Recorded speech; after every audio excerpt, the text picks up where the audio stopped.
အားလုံးပဲမင်္ဂလာပါဗျာဒီနေ့မှာတော့ကျွန်တော်ဂိမ်းဆက်လေးတွေနဲ့မိတ်ဆက်ပေးပါမယ်ဗျာဟေးကျောက်ဒါမျိုးဂိမ်းဆက်လေးတွေပေါ့နော်လုံးဝကိုမိုက်တယ်လုံးဝလှတယ်ဒီမှာအဖြူရောင်လေးနဲ့အနက်ရောင်လေးအရန်ကိုမှမိုက်တဲ့ဂိမ်းဆက်လေးတွေဒီကောင်လေးဆိုလို့ရှိရင်ဈေးနှုန်းလေးကလည်းလုံးဝတက်တာတယ်ဈေးနှုန်းလေးကလည်းမစိုးဘူးဈေးတန်းလေးနဲ့လည်းပေးရတဲ့ဈေးလေးနဲ့လည်းတန်တယ်ဒီဂိမ်းဆက်လေးတွေဆိုလို့ရှိရင်ဂိမ်းပေါင်း1000ကျော်တီတီကိုပါဝင်နေဗျာဂိမ်းပေါင်း1000ကျော်တောင်ပါဝင်တာနော်တော့ငငယ်တုန်းကစော့ခဲ့တဲ့ P2 ဂိမ်းလေးတွေလည်းဒီထဲမှာပါဝင်လာတယ်ကျွန်တော်ငယ်ဘွားရဲ့အမတ်တရလေးတွေကိုလည်းဒီဂိမ်းဆက်လေးထဲမှာထည့်သွင်းပေးထားပါသေးတယ်ဗျာဒီကောင်လေးဆိုလို့ရှိရင်ကျွန်တော်တို့ memory card တစ်ကတ်ကိုလည်းလက်ဆောင်အနေနဲ့ဒီထဲမှာထည့်ပေးထားသေးတယ်ဗျစိတ်ပါလို့ရှိရင်ဒီတစ်ပတ်ထဲမှာလည်းနောက်ထပ် memory card တစ်ကတ်ပါထပ်စိုက်ပြီးတော့အသုံးပြုလို့ရသေးတယ်ဗျနောက်မှဆိုလဲ L1 R1 ခလုတ်လေးတွေလည်းပါသေးတယ်ဒီကောင်လေးဝယ်လိုက်တာကျွန်တော်ကတ်တရောက်လေးလည်းပါအောင်ပါဗျဒီဂိမ်းဆက်လေးကိုဘယ်လိုမျိုးလေးအသုံးပြုရမယ်ဆိုတော့ကတ်တရောက်လေးလည်းပါမယ်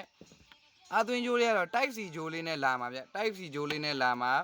စော့ရတာလုံးဝကိုမှအဆင်ပြေတယ်ကျွန်တော်ကိုယ်တိုင်လည်းစော့ကြည့်တာတော်တော်မိုက်တယ် smooth ဖြစ်တယ်ဂိမ်းလက်လေးကလုံးဝ smooth ဖြစ်တဲ့ထဲမှာပါဒါကြောင့်မို့လို့ဝယ်ယူအားပေးခြင်းနဲ့ဆိုရင်တော့ကျွန်တော်ရဲ့ Viber ဖုန်းနံပါတ်လေးအခုပဲဆက်သွယ်မှာယူပြီးတော့အမြန်ဆုံးတော့လာဝယ်လိုက်တော့နော်ပစ္စည်းလေးကအခုမှရောက်တာဆိုလုံးဝဘူးပါခင်အသစ်ဆက်လေးနဲ့လာတာနော်